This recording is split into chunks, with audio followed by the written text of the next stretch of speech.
hello. Oh, wait. My other guests have disappeared. Where did they go?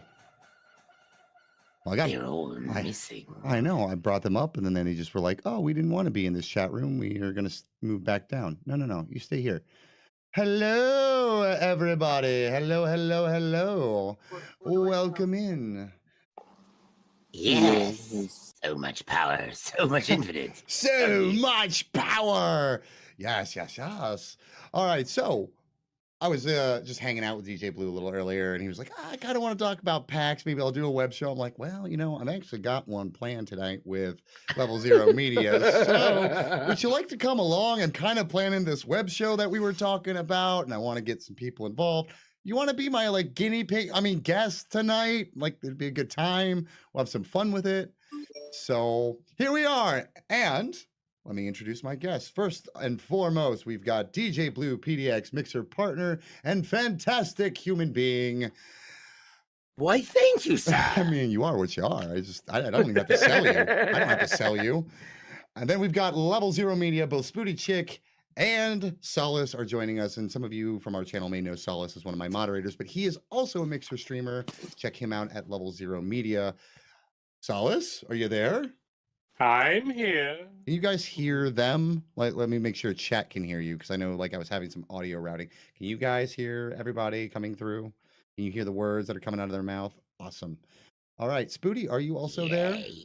I am here. All right, cool. I didn't mess it up too bad, guys. Yay! That's a first. Awesome. Congratulations. I'm a big boy now. I'm all grown up and everything. Look at you. So you guys will see I'm gonna try to do it over there. There's a slideshow running. Now that's PAX West, PAX East, PAX South, all the PAX. It's just a bunch of photos that we had a good time taking. Look at that. Me and Fork having some serious love, some bro love.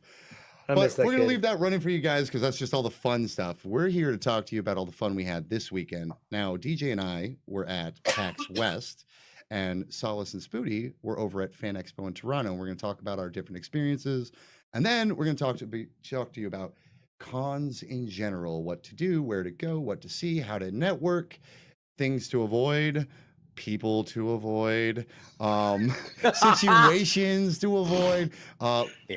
Airlines to avoid. Don't do Spirit. No kidding. That said, should be an obvious. That said, DJ, tell us about you and your convention experience, and a little bit about PAX West for you this year. So for me, PAX West started a couple years ago. I'm just my mic just a tad here. For me, PAX West is pretty much a familial event. I've got a lot of people who are family from Halo, from the Ready Up Live crew, which is now just Ready Up. Ready Up Com, and then Ultimate Halo and all of them. So for me, it's a reunion with all of them. But this is my first PAX West as a mixer partner. I'm about to hit my 1 year. Ironically, I got partnered just slightly after PAX West last year. Awesome. So it was really busy. It was really busy. I showed up. I was doing interviews with devs and gamers for Mixer and Xbox at ID at Xbox on Thursday. Friday I was abducted by 343 and spent the entire day at the 343 studios talking about and then we were covering and Redacted. So yeah, pretty much I can't talk about any of it. To NDAs, folks. Right. Yeah, no, it was a lot of fun. And then so Saturday and Sunday, I showed up Saturday morning and Ethan's like, hey, listen, I need you on Hype Zone for like ASAP. Sure. All right. That's fine. So I went over, got my things done at Meta, and they spiced up my mixer partner onesie. I jumped into that and hopped on Hype Zone Live for like 4 hours straight, casting Fortnite. And then they were like, hey, look, can you pop in with our roaming camera and go interview some of these devs and play some games? Sure. Yeah. Okay. Yeah. Well, why not? Why not? So I got mic'd up and went and did that. And then Sunday was like the same thing. I was with roaming, and then I turned around and was on Hype Zone. Then I had my panel. Then I was back with roaming over at playing Odyssey and Division 2 with Badgers for Division 2. That was hilarious. And Monday, I finally got like 3 hours to myself to go walk the show floor. And it wasn't really a walk. It was like a very high speed walk / oh my God, I've got to get to the following places. There's lines and people. And then, of course, all the fans. And that was fun because you got to stop and sign all the autographs. Oh, yeah. And You got to babies and kiss all the children. You're fancy. And then I had to go DJ the closing of PAX West from the Lucid Sound booth. And that was pretty amazing. And then, yeah, we had shows on Tuesday at the Mixer Studios. And then I had shows at 343 and Mixer on Wednesday at the Mixer Studios and over 343 Studios. And I just got home like late last night and slept for like 11 and a half hours. Yeah, and you were just telling me you're like your voice is recovering in a little bit in the channel. You're like, I sound hoarse. I sound like an old grandma. And... I do. It's just I've never like 5 days of speaking has just gotten to the point where my voice is like, look, you're gonna either have to stop it or we're gonna stop you. Right. No, right. No, please, no. Yeah, I got tapped out. My voice was like, no. On Tuesday, absolutely not. I got back. I had a client meeting on Wednesday. I went into the DJ company that I work for and told my boss, I'm like, hey, I do not have the voice to do a Skype planner with these folks. Can we reschedule to Monday? Because I don't want to sound like a prepubescent, boy, like talking to these folks like, I'm going to spin your wedding. It's going to be a great time. So I've been kind of recovering myself. I feel you on that. Solid Spooty, tell us a little bit about how Fan Expo in Toronto went. And I'm really interested. You guys said you met some Mixer partners out there. I'm really, and I'm sure DJ is too. I'm interested in what Mixer's presence out there was, considering what our presence out at West was. So we left Wednesday after I had finished a shift on Tuesday. So we had an extra day. So we went out there. Everything started Thursday.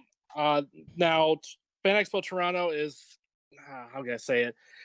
Let's call it 8 floors of convention. That's fair. Dang. That sounds like a lot. That's a lot of floors. I can count to 8 some days. So it takes place at the Metro Toronto Convention Center in downtown Toronto, which is near the CN Tower and the Rogers Sky Dome. But this convention center spans over the railroad tracks. The North Hall is 2 floors with a sky bridge that goes over to the South Hall, and it goes down like 4 more floors. Wow. And they pretty much utilized a whole bunch of it. Main hallway over there was for celebrities as well as horror vendors, as well, your Funko Pops and stuff like that. But when you take the deep trek into what I'll call the basement over on the South Hall, you start getting into gamer heaven. Okay. And what I mean by that is you walk into the hall and the first thing you see is Blizzard, Xbox, PlayStation, Nintendo, WB Games. And then you start looking around like, yeah, you see some of the comic vendors for a normal convention, but you're just seeing like Funko had their own exclusive booth there with exclusive pop figures from things like San Diego Comic-Con and exclusive ones that they were only going to sell at Toronto. And you literally had to be running to that side of the convention center just to get a ticket, just so you can buy the limited edition stuff. Mixer was there. They were doing it. So Xbox Canada was there. They were doing Mixer Live Hype Zone from Toronto. Were they doing PUBG there? They were doing PUBG. Okay. They were doing what else? They had, it was primarily PUBG because PUBG was all over the place up there. Well, because DJ was bogarting Fortnite all weekend. Between him and Badgers, like the Fortnite coverage was just there. So it was primarily PUBG, but what we noticed on some of the other areas was they were debuting Assassin's Creed Odyssey, which is the new one that's coming out. So everybody got a chance to play that. They had Mega Man 11 going on, which again is another one coming out. They were unable to give us the Division 2 because they didn't bring it, but they did have Forza 4, and that was eating up pretty damn quick. Outside of that, PlayStation on their side, highlighting their VR stuff, Beat Saber, Spider-Man. The big one, which had a lot online, was Kingdom Hearts 3. Oh, yeah. And that was just going wild. They were doing the VR, Super Hot, I believe was the name of the game. They were doing a VR version of that. and you go They over were to doing the lightsaber one too, weren't they? Beat Saber. Beat Saber looks so cool. It It looks looks amazing. It looks amazing. Yeah, it does. Super hot. WB Games was pushing. They were pushing their Injustice full pack, and All right. then WB was also debuting Lego. What was it? Lego DC Supervillains, All right. which is a new Lego game that's coming out. And then they had some other stuff that they were trying to keep a little quiet. That was I can't really go into too much more about the No, games, but that's they okay. were previewing some games. Nintendo was doing their big "Let's Go Eevee, Let's Go Pikachu" stuff for that's a big one. Nintendo. They were also debuting Diablo 3 now on the Nintendo Switch. And they also had And- Smash Brothers. Yeah, the new Smash Well, was well, there. Let me pause you right there just for 1 second. Grim, thank you for the hot host. I did just see that. Thank you very much. How you doing, Grim? Yeah, give a Grim shout out to that guy. Collector. Appreciate that, buddy. All right, now, like, I don't want to dive too much into every little detail of every little booth that was there. So let's kind of mosey into the next little subject matter, which is what were like some of the bigger, more memorable moments for you? Like, you just hit like one or two of the things that really like hit home or resonated with you that was part of your con experience. And we'll start with Spooty for this one, since Solace kind of bogarted all of the level 0 air on the last one. Yeah, that's pretty much what he did. I- No, Oh. actually, I was having a lot of fun with the interactive stuff. Like, they had a big like section for just the Dragon Ball. So they had like the statues, the figures. You could take your picture,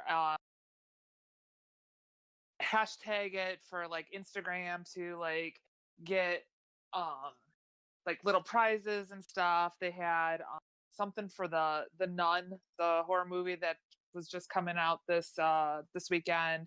They were doing something for the new Teenage Mutant Ninja Turtles cartoon. It was just kind of cool going through that. And then Hasbro had their own little section. And you got to, check out some of the new toys. They had like an Infinity Gauntlet, and you could kind of just be able to actually more hands-on things.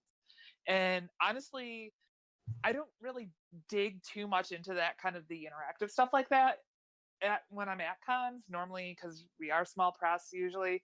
We're, either doing interviews, we're out, running around taking pictures of cosplays and stuff like that. But actually kind of relaxing for a moment and being a fan again. Being a fan again, being able to check some of this stuff out. It was a lot of fun. Awesome. I love the interactive stuff. I wish I had more time at West to be more hands-on and get more. I didn't even play Destiny 2 at West. I'm a huge Destiny fan. I didn't touch it. I think I got my hands on two games the entire time I was there. Obviously, I was there to do business, but it is nice when you're at one of these events and you're so used to being in the industry that you just get to sit back and kind of relax for a moment. DJ, for you, what was like one of the more? I have a feeling you're going to say Lucid Sound, but there's probably another cool moment for you over the weekend. So, what really cool moment stood out for you about your PAX West? Well, and please tell us about the Lucid Sound thing too. Like, don't exclude that. That was incredible. I'll start with Lucid Sound because I think the other one is going to be a little bit longer of an answer. So the Lucid Sound thing was pretty cool because I don't think they realize the full potential of their own headphones. Yeah, I'm not gonna lie. From what you were telling me, it sounds like that. Yeah, when I started DJ, so they let me DJ. I have my DJ equipment there, and so I was DJing the final hour of the con was just me spinning a live set after their drawing, and it was really neat. But the level, the frequency response of these headphones was absolutely astounding in the sense that the basses were so pure and so rich and so deep that when I had the employees put their own headphones on and they were listening to it through my professional DJ gear, their eyes just got huge and the smile on their face. I'm like, yeah, exactly. That's why your product is awesome. So it was incredible. Yeah, absolutely insane. That being said, and while DJing was a bucket list for me, and it always has been, and it was incredible, I think the accidental moment of was the panel. Your diversity panel? Yeah, so I did a panel on building community through diversity. and it had 2 parts, and it was myself, Nixie, Asika, Tyloo, and AW Rebels, right? Okay. Jason from AW Rebels. And so what started out as an initial conversation about the importance as we have as streamers to ensure that we are establishing a safe environment for a wide variety of viewers, it also became a explanation to people who are watching to help them understand why it's important. Because with gaming comes an altered revelation in the social dichotomy of the way the world is structured, because you're no longer subject to how to being localized for your friends. You're not, when I grew up as a kid, we didn't have the internet. So my friends circle was limited to what I had within a bike ride or within walking distance of my house. And I lived in the country, so there wasn't a whole lot of options. Right. But that's what it was. When I was in high school, it was just who I went to school with. That's all I had. That's really all you had. Now we have a whole different opportunity because we have different ways of isolating what are like-minded topics of conversation are. Like, you can have people who are linked because of Halo, or linked because of Fortnite, or linked because we all happen to love Skyrim, or because we happen to like this, or we happen to like that. And you don't have that socioeconomical baseline that has been what preceded all of the societal structures that we know to this point. And it was something that apparently struck a chord with several people, and I'll tell you about that in just a second. But we talked about that and how important it was that these things are protected, and why it was interesting, because I got called an ally by one of my viewers, and I thought that was really interesting because I made a comment and clocked somebody who was like, who had a problem with. Somebody said something in my chat while they were live gaming with me, and they're like, "Oh my God, don't shoot me in the butt with an arrow. That's gay." And I was like, "That's not gay. That's called assault. There's a difference." You know, you get shot in the ass with an arrow, it's assault. Just to be clear. And it's it's a weird topic because everybody's like, "Oh, okay, we get." Well, that's stupid. You have to talk about it because somebody has to have the conversation. Right. So I explained why it was important that that kind of thing is happen on my channel, because I want to make sure that people feel comfortable. This is their safety zone. This is their safe place. Absolutely. And I had two of my streamers come in and message me on Discord. They're like, "Look, we really appreciate you standing up for the community and saying what you said, because it's very important that we know that we have a safe place. And I really appreciate that. It's nice to have an ally." Yes. I was like, "An ally? Who the hell are you calling an ally? I'm a gold star gay. Are you kidding me right now?" Like, I'm not an ally. Shut up. I'm but I realized, at that point, I realized, okay, maybe I don't fit what they called and I realized, okay, I'm not fitting your stereotype. Sure. I'm not fitting what they're expecting to be a streamer, because I don't really talk about it. It doesn't affect how I play a game. It has nothing to do with how I play a game. It has nothing to do with how I interact with people. It just, yeah, sure, I happen to want to do body shots after Taylor Lautner. Big deal. That's not something I include in my streams. It's not a certain point in this conversation. So I don't really bring that up often. But it started that thought process of, okay, this is clearly an issue. And I've, so far in my 4.5 years of streaming, I've had a total of just over 40 people come out to me and be their first point of contact. Listen, I want you to know, and I thought it was really interesting. So since that panel, and we discussed that plus adding the adversity component, how do we turn those moments of adversity that are brought to us by opportunities presented through diversity to create an educational experience as a streamer, to allow people a learning opportunity to get involved in a community that isn't necessarily something they thought they would have a likeness with or a bond with. And that's a really weird way of saying, look, we want to try and not ban people like that. If you're banning people out of your channel immediately for saying something stupid without having an opportunity to teach them about why there might be another approach to their way of thinking, then you're limiting your audience, as well as preventing them an opportunity from hopefully learning something that might help them down the road, or help them express down the road, or identify with other people they can help. And eventually, in some cases, you can turn some of your biggest trolls into your biggest fans. Right. And it's not just an LGBTQ issue. That's why Tyloo and Jason were on there, because it's a diversity issue, whether it's racial, whether it's gender identity, whether it's LGBTQ issues. It's all part of that diversity quotient. That mixture is so well established with ensuring that we have the necessary tools and the proper support from the back end to provide that opportunity for our viewers to get away from all the crazy banter and insanity that happens elsewhere in the world, and to come into our channel and say, hey, I'm safe. I can be me here, and it's okay. And I don't have to be, my life doesn't have to be about my identity. It doesn't have to be about my sexual preference. It's about me as a gamer. I'm a first-person shooter player. I like to save the world from alien invasions. Great, let's go. Right. And that today was the kicker. And I almost cried the day before my stream because it was interesting. I got contacted by a mom who said, look, my son and I were watching your stream, and I have in the past I've treated his gaming negatively because we saw it as being an escape from socializing properly and what we thought was properly. It wasn't until your stream that you open their eyes to how advantageous gaming and streaming and these streamers that he watches can be in his development socially, because he's the only gay person at his school. Right. And I thought, that's beautiful. That makes my heart feel very warm because I did my job. That's a great story. Like that's the kind of stuff that you want to know.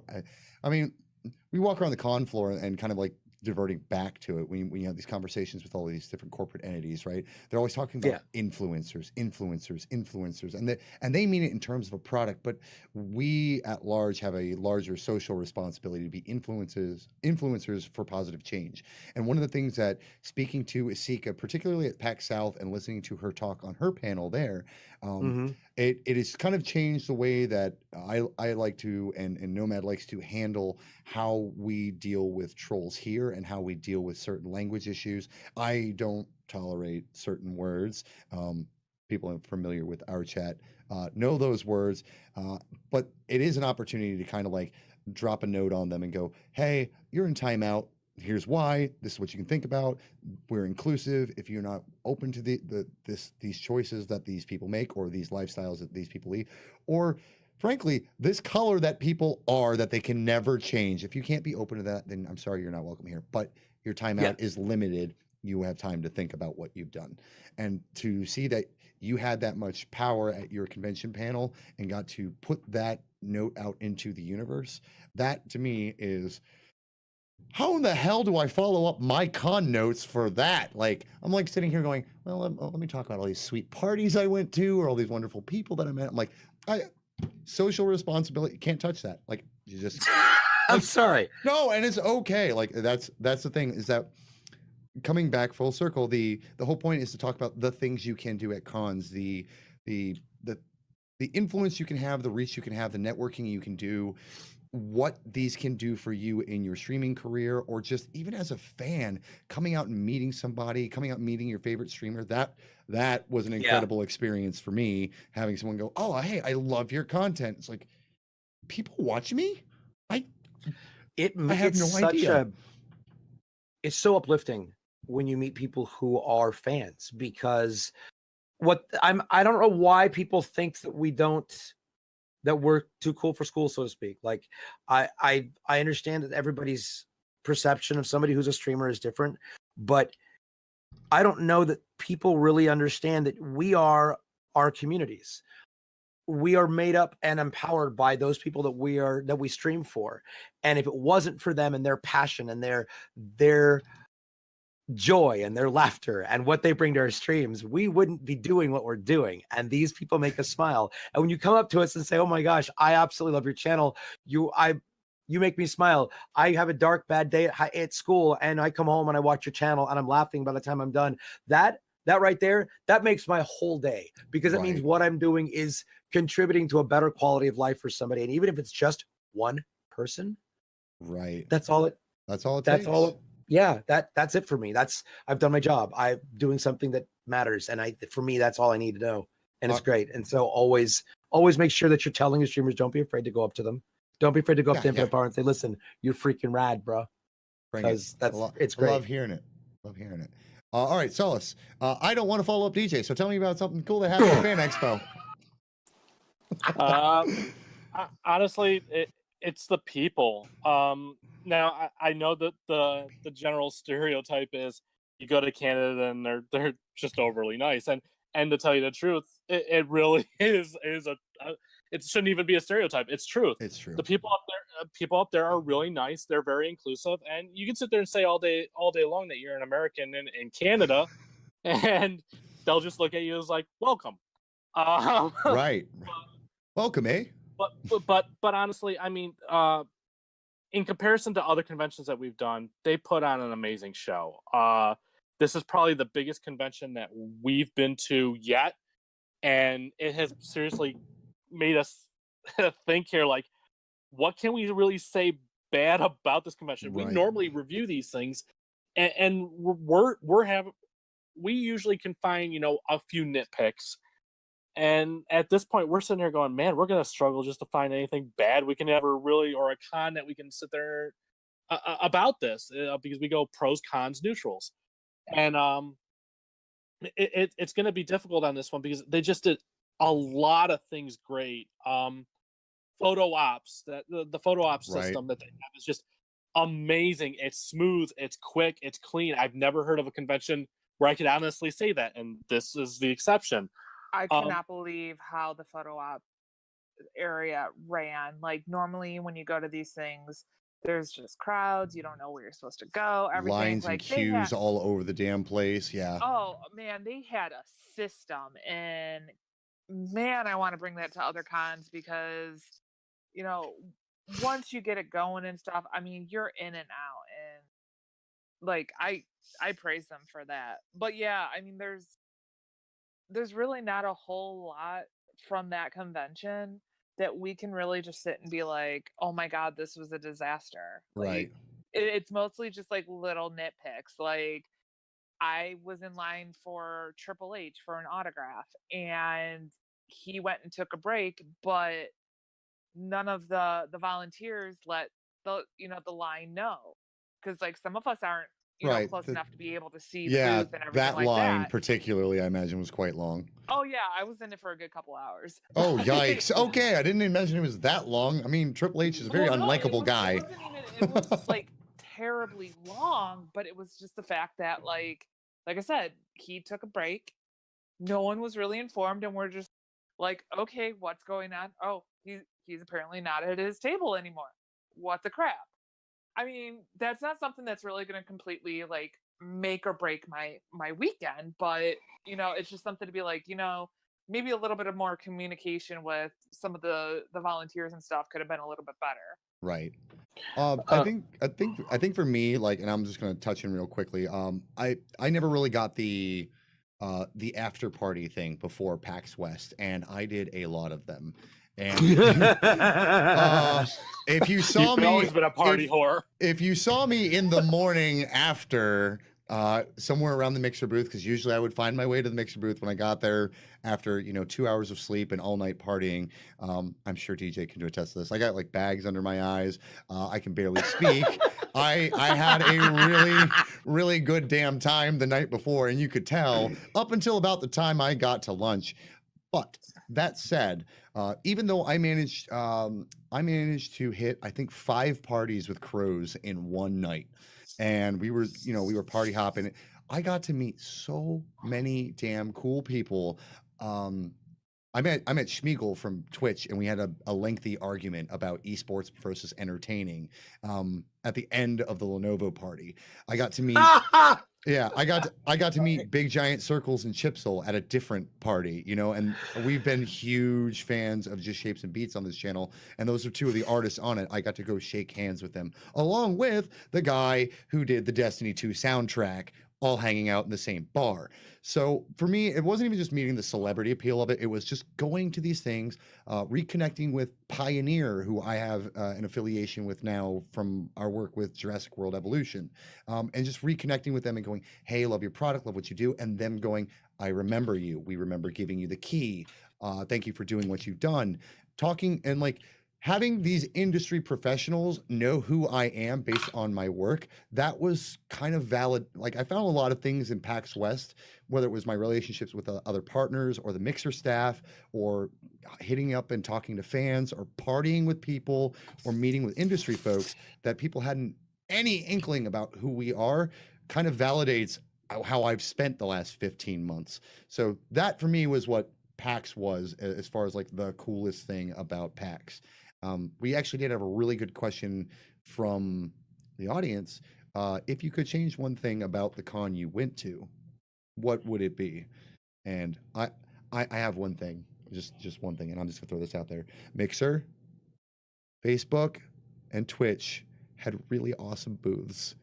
We need booths like that, just a little bit bigger, just a little bit bigger, because the traffic in the partner booth, and DJ can tell you this, like trying to get in and out of the partner booth was like the biggest hassle, because there's like 100 of us, like whether it was in the couch area or behind the panels or like standing at the end, we all wanted to be around to meet our peers, but there was one entry point and it was narrow. And you went to those other booths and they had like walkways and easy paths that you could get in and out of. And it was great for the guests too, because even at Facebook and even at Twitch, they had the opportunity for you to get in there and meet your favorite partners and meet your favorite, entertainers. And it was a kind of a smooth system. And I felt like Mixer could have done a little bit better job with that. And with that, I'll pass it on to DJ. What do you think? Not necessarily Mixer, but what could have been better about PAX West for you? I mean, cell coverage always is an issue, because it just we're sucking, so many people and so many phones just sucking up bandwidth like crazy. It's like Don't a vacuum. promise me Wi-Fi and not deliver. Right? No kidding. Right. I would definitely say, oh God, PAX West is such a finely oiled machine. It's a very fine-tuned machine in that sense. I wish there was. Everybody's gonna kill me for saying this. I wish it was longer. Ooh, my feet hate you for saying that. Because I didn't get a chance to see everything. But then again, that's also half my fault. But you never get to see anything at any con. Let's go ahead and put this out right now. All four of us can attest to this. Do not go to a con expecting that you will get to see everything. You open up that program. I honest to God, should go run and grab my PAX West program. It's a phone book. It's a phone. You need a team of people to cover half of it. Yeah. Yep. Absolutely true. I don't know if I could handle it being longer though. Like I'm like the itches and the scratches just thinking about it. I'm like, oh God, I like my feet. I miss my voice. I couldn't do it. I would say this. I wish that there was an industry. There was always an industry mix point at each of the booths. So like that there was an industry portal for streamers and content creators to go to at, say, the Lenovo booth, at the Nintendo booth, at Razer, so that we didn't have to hunt and wait for and try and time. So it was an easier way of scheduling meetings with the people that we're trying to develop a relationship with, trying to build a relationship with. I think that would be advantageous, not just for us, but for them as well, because it's free advertising and marketing for us, for them. As soon as you get a content creator who's blowing through, anywhere from 25 to 50, even 100 people a stream, that's a lot of exposure, because you got word of mouth added on top of that. So multiply that by 10.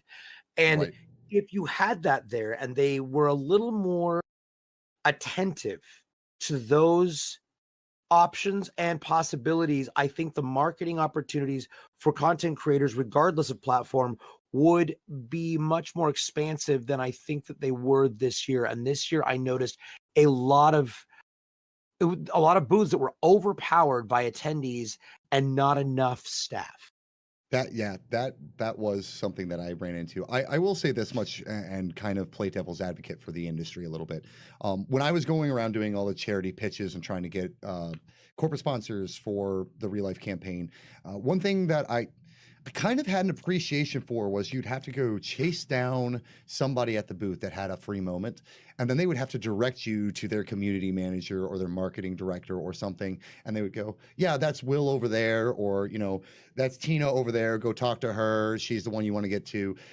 Would it be nice and streamlined to have like a portal where influencers and content creators could go to and go, I want to talk to this person? Probably. But do I feel like more people would do it if that were the case?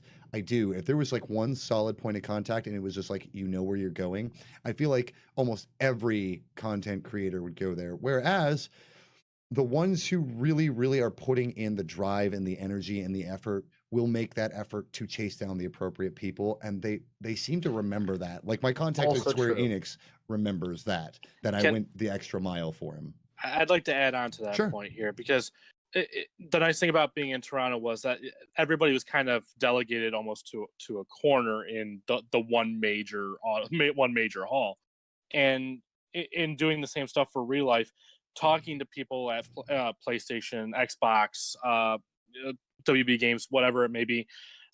Yes, you had to sit there and you had to make that, can I please find, do you have a rep here? What, can you direct me to them?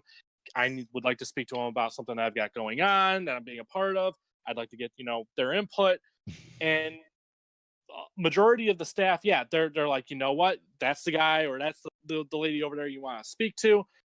Great. And then I started noticing a lot of people that were also kind of looking for somebody like that were kind of shying back. Mhm. Like they don't really want to put themselves forward like that. And this is something that I would eventually bring up in maybe a panel or whatnot, is with us being small media and press, it's always on us to make that introduction, and Right. we have to go in expecting that at any time they can sit there and say no. What's and the we're worst that can going to have happen? to accept- No. Yeah, no, and we're going to have to accept no as an answer. But luckily, going into Toronto and talking with all the amazing reps and all of them giving me contact information and, hey, email us this and everything, every single one of them was very attentive. They were asking questions. And I believe, honestly, if people were just if you really badly want it, you're right. People will go do it. Right. But it's that fear of the word no. And it's something like I've always brought up. No is something that has to be accepted. And it's not something to fear.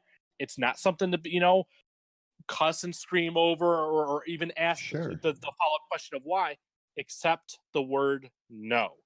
So, And move on. So I actually have a funny story about this, because I was a terrible con goer and a pretty much terrible channel owner and content creator. I didn't hit the floor until the last day of the con, because I was so busy networking with my fellow partners and the mixer staff, and well, let's be real, I was partying an awful lot. But on Monday, I really hit the grind, and I just got my voice back enough to actually have conversations with people. And one of the things that I did that kind of helped me get over the hump is I went to Lucid Sound first. I have an established relationship with them. And I went and I approached Allie for a little bit, and I talked to her. I was like, hey, you guys are pitching us headphones. We're going to do some stuff with you guys. I have this charity event. And then I kind of I felt myself kind of rescinding into myself, like, oh, here it comes. I am not a shill by any stretch of the imagination, but I put on my big boy hat and I pitched the entire thing to Allie, and she loved it. She loved the concept, and that gave me a little bit of a boost. Now, not everyone's going to have that leg up to go talk to someone.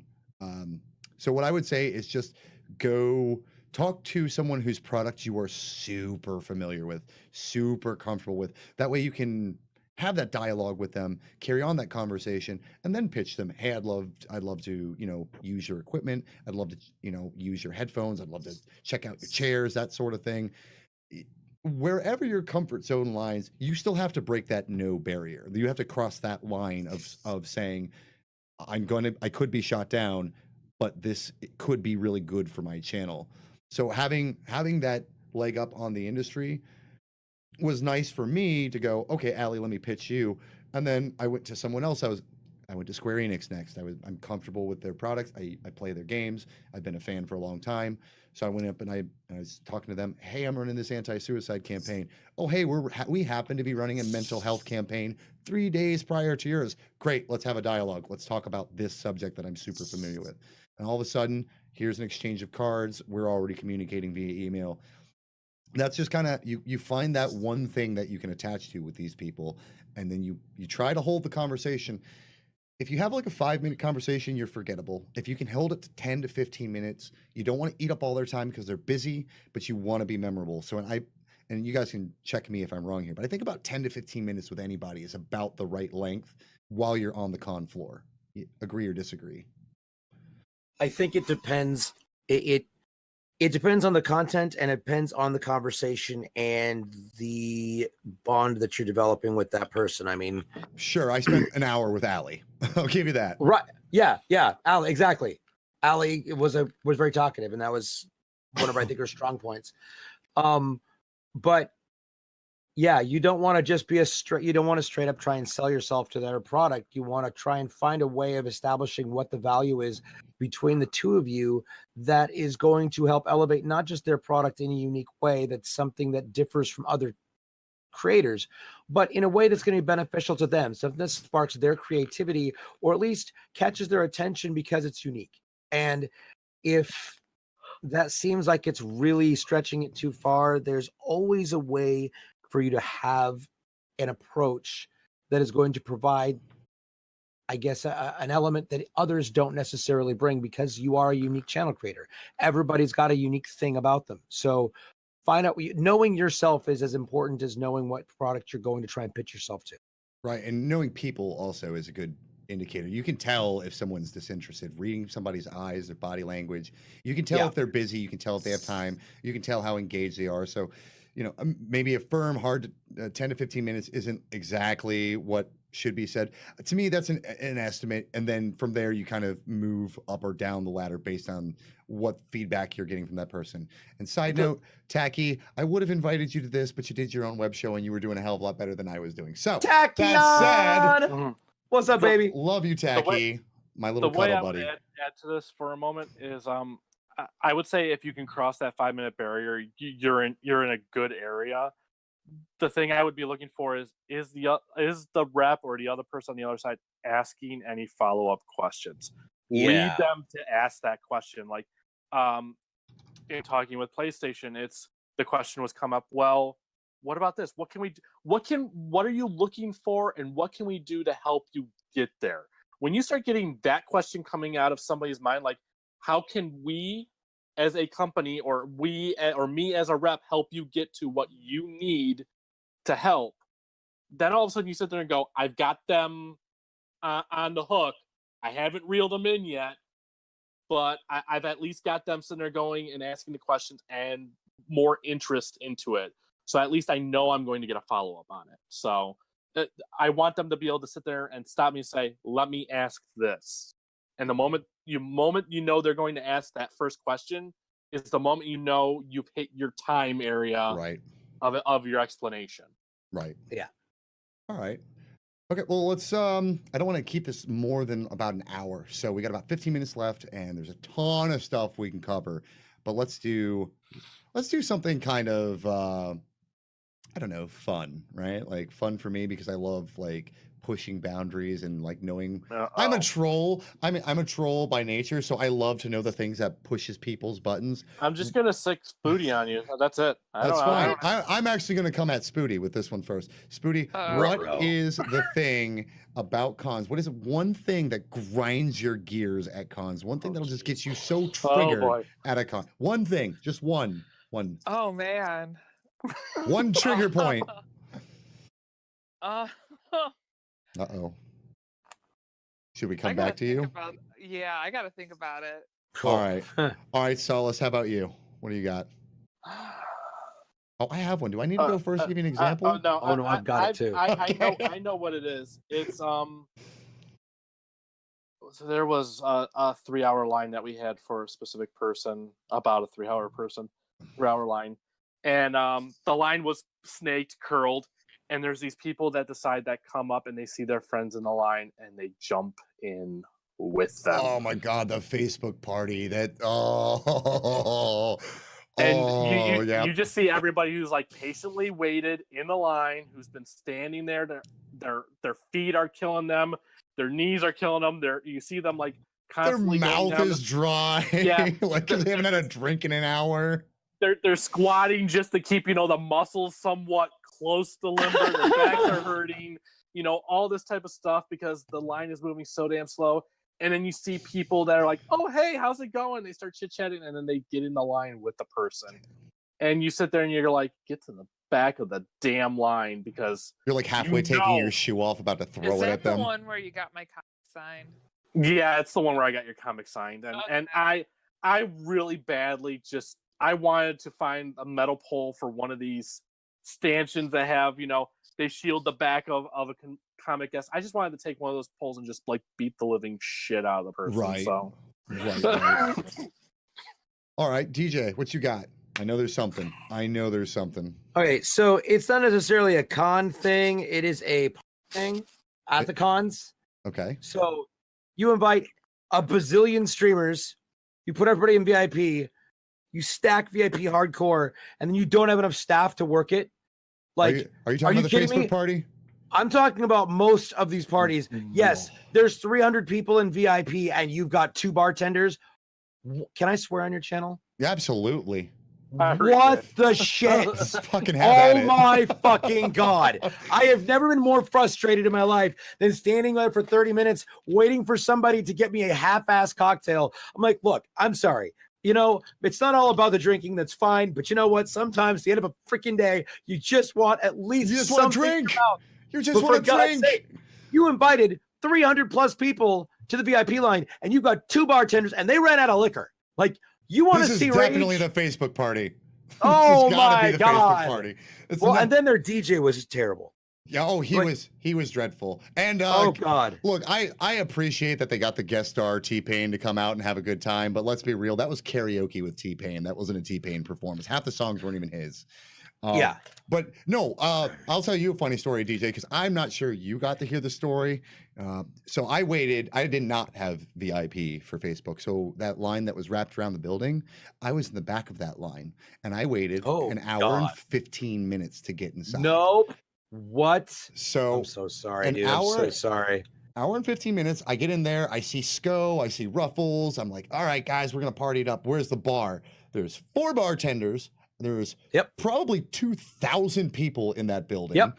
And everybody is just pushing and pushing and pushing and pushing and pushing and pushing. Like, to the degree that I am like 6 millimeters from a sexual assault charge or being in the next scene of Human Centipede. Like, no freaking good. Not any good. I get up there, and then the rule was you could order what you could walk away with. So I looked at the bartender.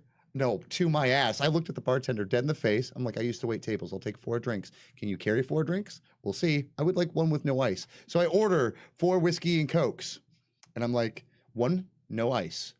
So bartender pours all 4 of them, hands me the one with no ice. I shoot it right in front of him, stack 1 cup on top of that. and then I pyramid carried the rest of them and walked away, like holding the Triforce. Like, you could not beat me at this party. That was great. I got wasted on 4 whiskey and Cokes in about 15 minutes.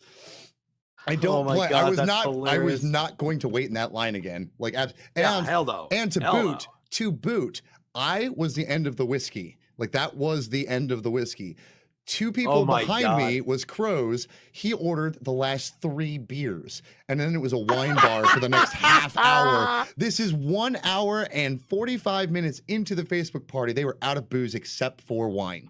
So yes, I 100% feel you on these guys need to kind of get their parties in order. Like, I went to the Pioneer party and it was perfect. It was like down Temple House music playing in the back. They had kind of a chill setup. Everybody was kind of like, they had a great spread, hors d'oeuvre table. They had 3-4 bartenders, but considering the size of their party, which was a total of maybe 200 people, that's about right? Like, that's a wedding reception.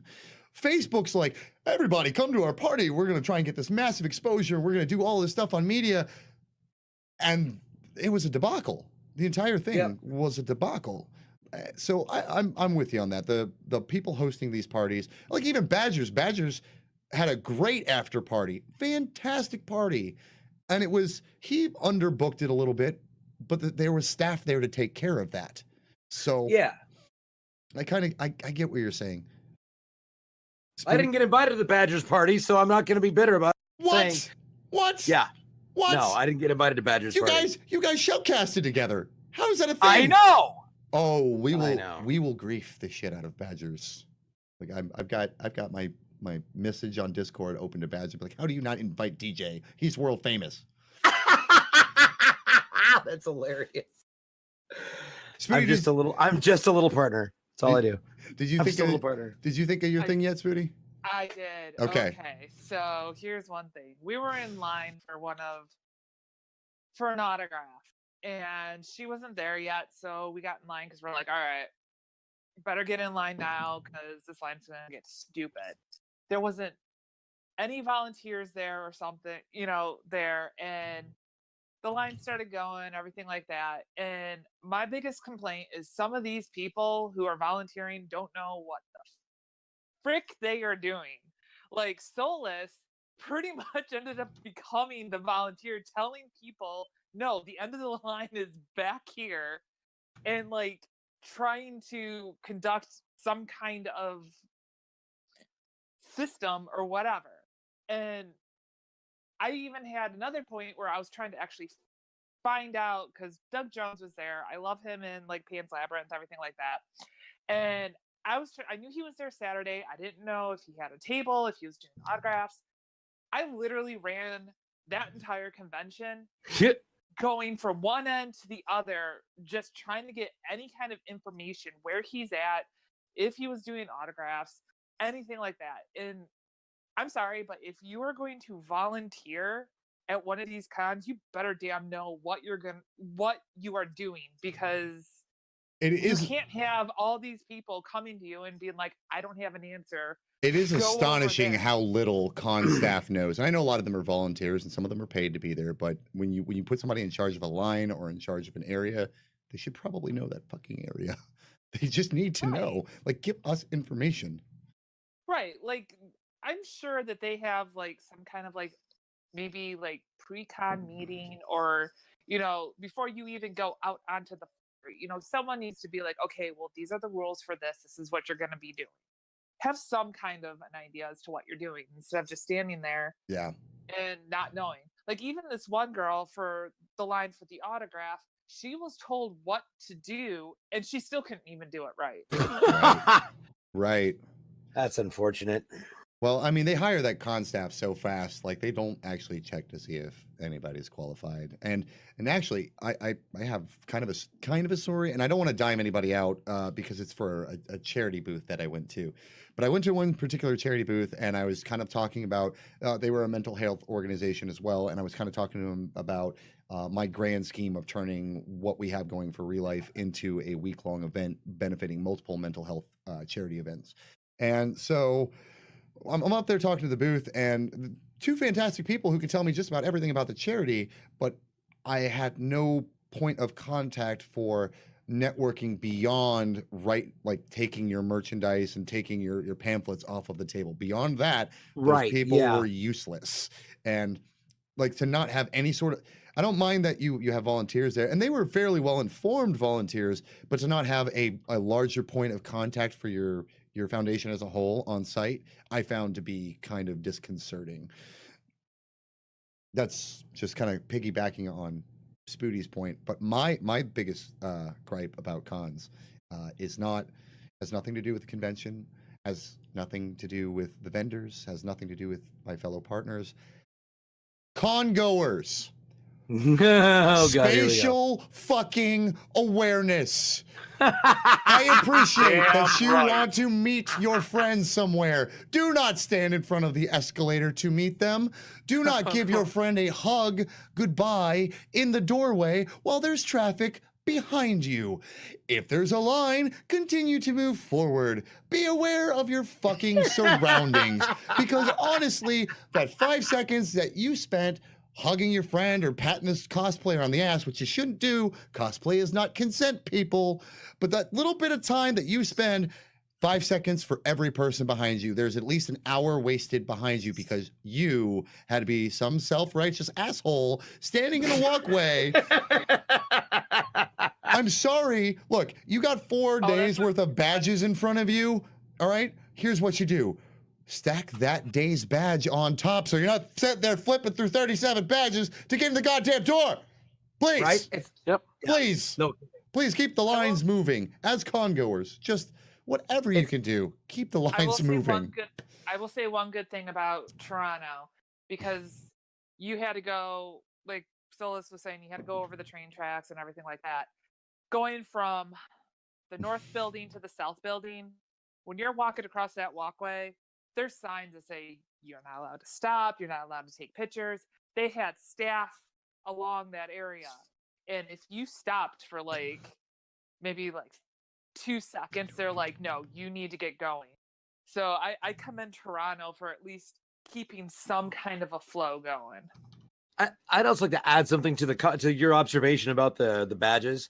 Like, I appreciate the fact that you may have gone to the last 7 years worth of They've got a PAX freaking West, key ring but- that looks like a Rolodex. Oh. Right, please don't bring all 7 years worth of badges with you to try and sow some kind of seniority or alpha male syndrome. It does not make you better. It just makes you a pack rat. Stop it. Fucking just get it together. It looks like the card catalog out of a 1980s library on your chest. It did. Oh my God. It was so frustrating. And I was like, I had one. Robert Frank, I had two. I had two on my lanyard. I had the day badge and then I had my partner badge. And that was it. That's it. Yep. That's all you need. Yep. Yeah, for God's sake. Come on. I had my I didn't have my content creator badge because I didn't get in line for that in time. So I had the 4 individual day passes plus my partner badge. But every day before I got to the con, Saturday went on top, then Sunday went on top, then Monday went on top. Because if you've ever been to one of these conventions, particularly Seattle was the worst of any conventions I've ever seen for scalpers.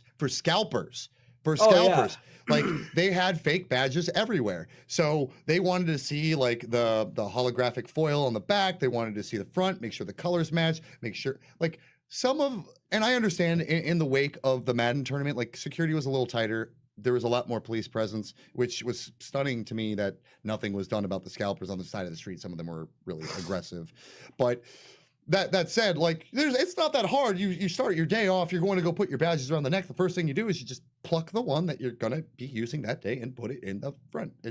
And then like for me, the mixer partner badge just always stays in the back. And when I'm in and I'm past the lines, I just flip it over and I saunter on over to the mixer booth and bam, I'm done. So yeah, nothing gets me worse than people just being inconsiderate of the fact that there are tens of thousands of people trying to do everything that you want to do. Like going back into like basic traffic signals, right? Like some people are going against the flow. Some people are like crossing traffic. Like there's times and places for that. You got to look for your gaps in your openings. But man, just like deadpan stopping in the middle of an alleyway because I don't know, you lost your friend who was just standing there. Just take a step back, step onto the carpeted area and just kind of look around, but let the traffic flow past you because there's a whole bunch of people about to jam up. And like I was saying earlier about being pushed to the front, I'm not trying to there's a cosplayer right in front of me and everybody else is backing up because you stopped in the middle and someone pushes me and all of a sudden I'm in trouble because someone pushed me into said cosplayer. No. I'm not having that. That happened to me at East. I'm never having that again. I'm like, that was a whole debacle. Ugh. Yeah, I know. It makes too much sense. You're asking common sense out of like common folk. Go figure. Right. Like, I don't know. I honestly, of all the PAXs I've been to, PAX East was the craziest and most disorganized, disheveled situation I've ever seen. Yeah. East was a nightmare. I mean, don't get me wrong. It was my first ever. It was great. I thought it was great. The PAX booth was neat. We had stream pods and all that jazz. But the way that it was run at the Boston Convention Center is who I truly blame for it. It was very poorly laid out and managed on that traffic level. Yeah, that's my opinion. Their entry points were really awkward too because their showroom floor is kind of descended and you had to go down escalators to get anywhere. So there was lines to get absolutely. It was kind of the same thing in Seattle, but they had multiple points of entry. So you had a little bit of variety on where you could get to, and they also had that for us smokers out there. They had that patio, that arboretum. So we didn't have to go all the way back down and then all the way back up and force more lines. That was kind of problematic. It also helped that it wasn't snowing on you either. Yeah. It did not snow at East. It was just cold as shit. Oh, it snowed at East. Did it? I did not catch it. On the first day because I goes in the snow in that damn pirate outfit. Oh, okay. All right. Well, those very thin pants, my friend. Very thin. I didn't experience the snow, but the wind was brutal. Brutal. That's another thing.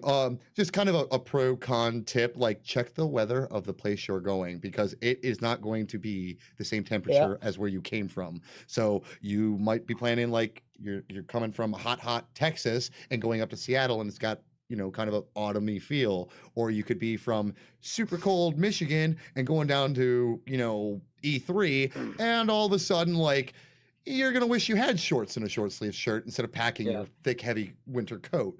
So just kind of small things. Is there any other tips for you guys, like from you guys, that you want to drop off before we wrap things up? Like, is there like maybe a couple small little tidbits you want to drop on anyone? I'm gonna say for international, because I'm having to do this for October for PAX Australia, is make sure you've got enough to entertain yourself, but make sure you also have a neck pillow of some kind, so you're not getting all sorts of weird cervical, like pillow. All sorts of cramps and things. So comfortable shoes are a big thing. Insoles, those help a ton. Big time. DJ Jesse, DJ will be at PAX Australia. Yes. So I'll be down at PAX Australia with Taste and Tasty Nation. I'll be down there with Sugar Plum, and we're gonna be jamming out for like 5 days straight. It'll be great. Oh, Inferno's in the house! Oh my God, buddy? Inferno! Woo! All right, you want to talk about con stores gone wrong? If you guys aren't following Inferno, go to his channel and ask him how he ended up 26 miles from his Airbnb. Sometime, just go ask him, please. Any luck with your phone yet, buddy? Minus a phone. Minus one phone. Oh, you did find it. Good. Okay, good. That's good.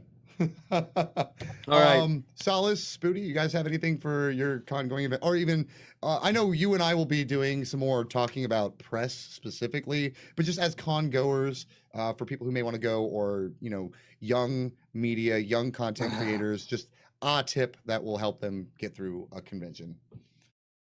For one, considering we are from Detroit and we went to Toronto, understand the currency exchange and the fees that are going to come out of your cards when you do it. We got paid while we were in Toronto, so we were kind of looking at that as, hey, we're gonna have a little extra money to be able to do stuff. And also inform, if you're going to be using your card, understand you need to inform the card holder that you are out of the country, because they will sit there and immediately put a fraud alert on it and lock your shit up. Right. Yep. We had to deal with the hassle of calling our bank for both her card and my card separately, and have to explain, hey, we're trying to take Canadian money out and everything. Oh, yeah. Then we also had to raise the amount that we were allowed to take out of the ATM, because we have like, I think it's like a $400 limit a day, and it's like, no, I'm trying to take out a little bit more than that. So we had to go through those whole steps and everything. So, I mean, yeah, if you're going to a different country, make sure you are prepared. You understand, you know, what you need to do in order to change the currency. Yeah, I mean, we ended up going, I think it was like 3 different places before we were finally able to get like our money out. Right. Yeah, it was crazy. I had to go and get, go ahead. The only other side thing I would sit there and say is also you need to be definitely need to be aware of, one, where you're at in the city compared to where your convention is. Yep. We had to walk 3 blocks to get to the convention center, and then I wish. The other side is not everything. How can I say it? We're so used to thing being a certain way, a certain manner presented to you. Toronto is what's called now a green city. Everything's about recycling. Oh yeah. And the other side is they don't serve you straws with your drinks anymore. It's a straw-free city now, unless you have a disability or anything of that nature. And then the other side is here, and a lot of the restaurants are about the hip look, as we call it. It's just if you sit there and you have dietary restrictions, or you have any type of thing that you're sitting there going, hey, I need to find things that are within, you know, enjoyment factor, you might want to do a little bit of restaurants to go to ahead of time, so that way you know what you have to pull from and what the menus look like. And otherwise, you may be thoroughly disappointed with wherever you're going. Fair point. For me, I would say if you're able to, especially if you're financially restricted, don't be shy about traveling with others. Find out who's staying in your hotel or near you, network before you get there. Because I went to PAX by myself. I was very fortunate to have Tacky tag along and come to my hotel and stay with me. I was very fortunate to meet Crows, and I was able to get some help with transportation back and forth. But honestly, if I had had to pay for every Uber that I had gotten from my hotel to the convention center, to the parties, back and forth, I would have spent more on Ubers than I did on my convention. And I'm not embellishing that. I already spent $500 on Ubers. So plan accordingly that way. If you know you're going to have a refrigerator in your hotel, don't be afraid to do a little shopping beforehand.